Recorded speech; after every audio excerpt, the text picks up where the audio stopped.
Hey guys, welcome to this episode, our review of Mashin Sentai Kiramager, episode 44. As always, I'm your host, Frozen Stratos. Here with me today we have... Cinder Blaze. Dude, welcome back. On today's episode, we're going to be talking about the penultimate episode of Kiramager, as well as your guys' comments. So, stay tuned for that. Anyway, Alex, this is good. Oh, wait. That shouldn't be up yet. This was a really good episode. This was a fantastic episode, and I feel like Kiramager is setting itself up for a really good finish. Yeah. Like honestly, like towards the end of this episode, it felt like it was like a finale episode. Mm-hmm. They just needed to like tack on maybe 10 minutes at the very end. Like they could have, it didn't feel like it was like building up. Like it is like the finale right now. Yeah. We just have like a pretty lengthy one because like a lot of things are kind of like going around a bunch of different, like a lot of plot points kind of like following together, all like the threads getting like tied up, and I like it. Like I think like last episode definitely just like teed up this finale, and then now they're just kind of like going with it. I really Man. appreciate this four-parter format. Like, to extend the storytelling and like give us really good conclusions on everything they've been setting up throughout the show, or at least like teeing those up, has been very nice. Like, I feel like episode 1 of this four-parter like was a really good tone setter, and it's Yeah. all of it's just falling into line. Even the stuff with Crunchula came back in this episode, and I loved it. Like, it's so nice to see Crunchula get a redemption arc, and even Garza's. Like, I know you guys found it weak last episode, but I really liked the follow through with it. Yeah, I think this scene was probably one of my favorite from like Garza. I, I think I respected him like a lot more in this scene. He's like dead, and like that whole passing of like the torch scene with like his mech, because that's something that's always kind of like sort of been a thing. Like oh my god, I can't remember the T-Rex's name, but Small like jokey. he's always been like, yeah, whatever you said. Like he's always been like a part of like the mecha arsenal for the Cure Majors, but he's like always been with Garza because he has like a loyalty to him. And when he kind of like tells him, like now just follow him, like trust him. I was just like, like now it feels like fitting for that mech to be on their side, and I can't wait to see it in action. Hopefully it's in action next episode. Who knows if they're gonna use it or not? But like he was kind of like going about like if you see like Orden, just like let him know, like if you meet in another life, hopefully we can be better brothers then. Like he's kind of accepted it. He's kind of like felt it all, and he's just got to like give it all to Juru and just kind of put his hopes into him. And when he kind of like arrives, like Garza's hopes and all that other stuff just kind of like it just felt like that scene, like when Drew returns with like so much emotion, just like everyone's like waiting for him to come back. And like we also saw like, or I guess like the whole Garza thing came after that scene, but it was, I think the emotion throughout the episode was great. Yeah. It was amazing. And I think the rest of the team reacting to Juru, that did not hit quite, like we were laughing throughout it, because I don't know, it seemed a bit ridiculous. But when everyone had left, and they saw, or not before everyone left, they saw Fire was like not in his right mind, and you could hear him like muttering the word Juru, Juru, Juru. You could tell he was at least trying to weird. communicate with him. But then when he was directly asked and like, hey, I know he's alive, I'm trying to send him a message, but weirdly he's not messaging back, and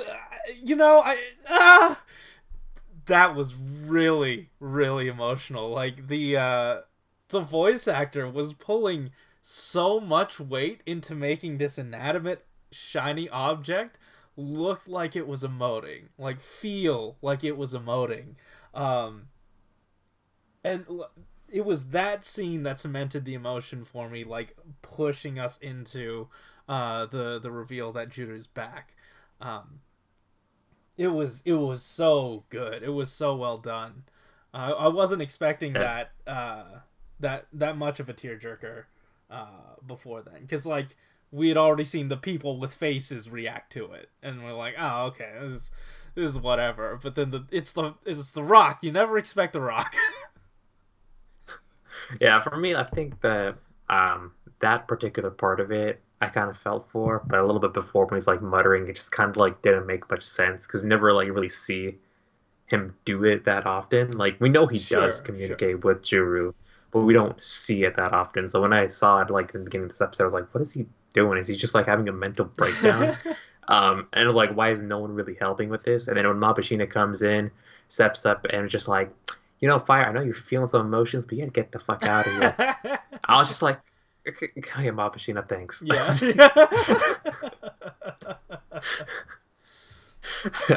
I felt like that part like just didn't work for me, Mhm. but overall, like it did kind of like help set up like his return. Yeah. So But like they, sometimes, if you're in a funk, you need someone to like jostle you out of it a little bit. Um, and also, the yeah, world's on fire, so they kind of need him. Um, yeah. I just felt like the dialogue could have been better. There could have been better things she could have said to motivate him. Like, that's true. hey, can you go protect the world that Juru was trying to protect? Yeah, Save the yeah. entire time. What did you But think of the plan to, uh, uh, I guess revert the Yodon Emperor back into a previous state? um, I feel like that's the only way they kind of could beat Mm-hmm. Yodon at that point. So like, might as well like at least try it. Um, Worst thing comes to worst, like you just kill Yodona Mm-hmm. probably, and then like he kind of comes back. But at least you took out one of the Yodon, Yeah. But commanders. see, like it's weird to me because sometimes in shows they just have uh something that immediately saves the day, and it was not set up properly at all, and like you never seen it before. And I feel like the argument could be made for the device they used to revert him, because the stone doesn't technically work that way, and we never sort of saw the machinations behind the scenes that said, hey, we're working on something to go with this. But I felt like it did not trigger that in my head, and I'm not sure why. Uh, Oh yeah, that was definitely BS. The second they had like a time altering stone, I'm just like my suspension of disbelief is just like through the roof just for the sake of my enjoyment of the episode. mhm. So I was okay with it. Yeah, No, yeah. it was a bit of a stretch where Takamichi's all like, "Can you do this within the next 10 or 15 minutes? We're gonna go like pop out, in the middle of the battle. We're gonna give you like 10 minutes. So can you like create this device that'll like shoot him Mhm. back and revert a state?" And he's just like, "Yeah, I got it. But like Got a grander stone, got some bullshit." but that is his role. Like, remember that's what King Oradin identified him as, like the support. That is how he helps fight evil, and I really like that he was able to like contribute to the battle in that way. Um, so that Yeah, but if they set it up like one episode sure, prior, because like that I would think that it takes a lot of time to make something like that. yeah, That's the only gripe. It's a small gripe. I yeah, wouldn't want it's to like small, dwell on too much for myself. yeah. Um, Yeah. Outside of that though, I don't know. Do you have anything else before we hop into the comments? Yes. When Silver made his entrance into that battle, Oh my god. I felt like that was amazing, Yeah, and you don't even like that mech. Yeah, I don't like that mech, but like I really like Silver, and he kind of like shone through. We just like shiny. It just kind of comes out of fucking Yeah. nowhere. Oh man, that was hilarious. Yeah, All right. good stuff. let's move into the comments. Oh, that was not the right image. Here's the right image. All right, that's not the first comment. This one is. These are long comments, so I have them off to the side right here. K-John says, Tamatomo's tactics against the Emperor, even though it failed at the last moment. I love how in the beginning he was sitting quietly like he was mourning Juru, but then he opened his eyes and he already got a plan. He's such an awesome character. I'm also enjoying with Shigeru being the one who broke the silence and said they must move on from the pain and face the Emperor. Both him and Tamatomo are really cool. They are two cool dudes. The reunion scene is so heartwarming and wholesome. I like how each Kiramager was holding their stones with them. It shows that the team includes not only the 6 human members, but all the Mashins too. Next week is the finale. I'm sad, but ready to move on with Zenkaiger. It's going to be an emotional finale. I agree. Yeah, it's been a while since we've really touched on the machines. And it's nice to see that they're still like a part of that crew and a part of that family, because there was that episode a while ago where they were it was Christmas or whatever, like Crystalmas or something. Is that the one? Okay. um I'm, oh, I'm thankful Christus. that you're referring to. Christus, Yeah. yeah. Where it showed that they were having doubts about, oh yeah, this is our war and we brought it here. So they feel the guilt, but we never really see them uh, with the team as much, and this episode really helped that a little more. Yeah. Yeah. All right. Next up, we have Dustin Smith, who says, "We're almost there. So the last episode was amazing. So how does this one far? Time to talk about May He Rest in Peace. And may I say, holy crap, that is a dark episode title.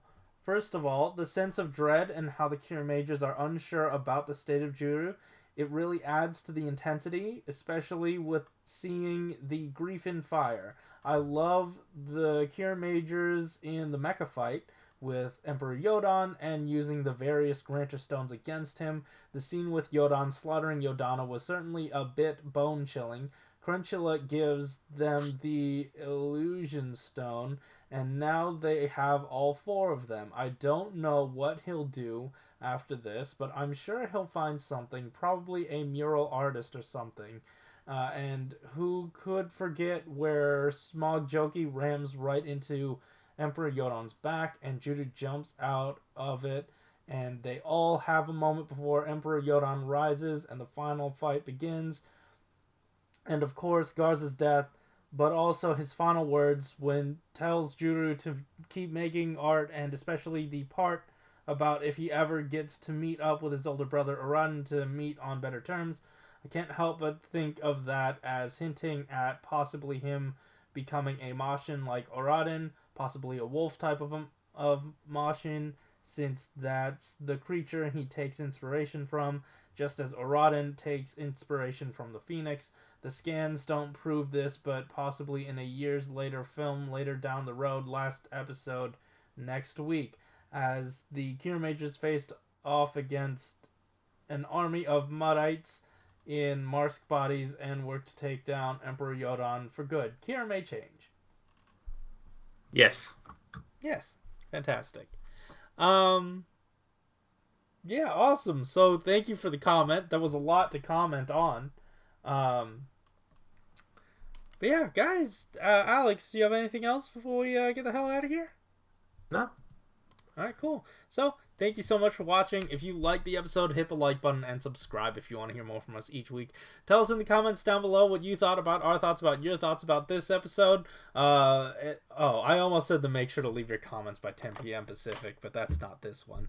Anyways, while you're down there, though, there are links to how you can help support the Black Lives Matter movement by donating money, signing petitions, and watching videos. Thank you so much for watching. Keep it. I'll see you next time. See ya. Oh, okay. I didn't expect you to say that. I didn't either, but like I accidentally started doing it with Soto Pop and on DC Spin Master, so it just flowed out of my mouth, and I'm sorry I cut you off. That is your part. Ugh. Yeah, it's fine.